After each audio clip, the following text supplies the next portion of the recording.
The Biden administration putting climate change at the forefront of its policy agenda, rejoining the Paris Climate Agreement and canceling Keystone Pipeline permits during the president's first few hours in office. This was just day one. What does this mean for the next 4 years? Marc Morano, executive editor of ClimateDepot.com, joins me live. Marc, let's go through the day one executive orders on climate. You heard Trey mention them. We're going to go through them again, put them up on the screen. Of course, rejoining the Paris Climate Agreement, canceling that Keystone XL pipeline permit, and also a moratorium on oil and gas leasing activities in Arctic National Wildlife Refuge. So, Marc, when can we expect the air to smell cleaner and the water to taste clearer? Well, that's the issue. We aren't going to expect that. In fact, President Biden's now entire climate agenda is starting with the United Nations Paris Agreement. You can go back 20 years. Every United Nations climate pact has been hailed as saving the planet. But when you look at the data, emissions of carbon dioxide continue to go up.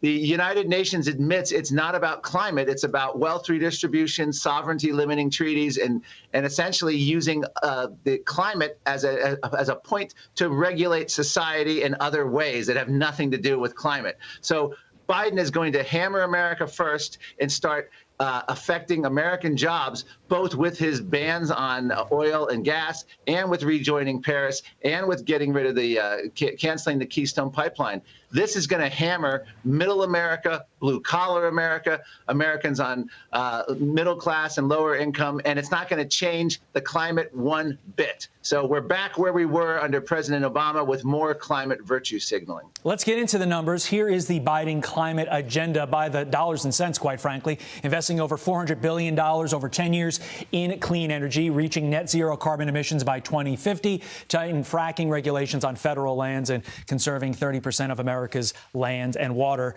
by 2030. Walk us through the ways the economy is going to be impacted by this. In other words, how is your bank account, how is my bank account going to get hit by these changes?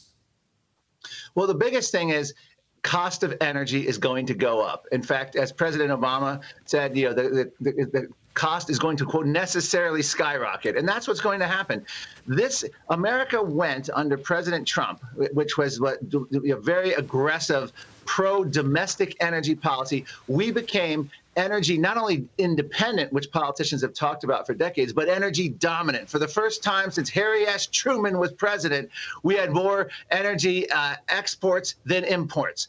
And this resulted in an American energy renaissance, which meant we didn't have to go to war to fight for oil or any other source of energy because we were domestically producing it. Cheap, plentiful energy. That policy is now out the door. It's going to have economic implications. It's going to harm labor, big labor, which has been on the side of President Trump, endorsing things like Keystone Pipeline, endorsing these energy projects that President Trump pushed. And keep in mind, this is so important.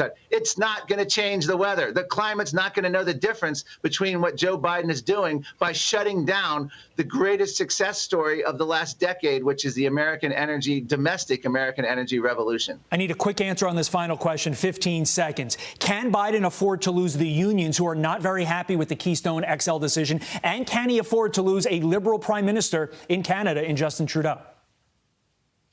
Very good question. President Biden, they knew he was going to do this. The unions are going to have to be, look for other ways for their workers. And this is not a good start for President Obama when it comes to economics. I mean, President Biden. Although it may feel like President Obama, but that's for a different discussion. Be sure to check out Marc's book, The Politically Incorrect Guide to Climate Change. Marc Morano, we appreciate it. You know we're going to be checking back in with you a lot over the next 4 years. Thank you so much.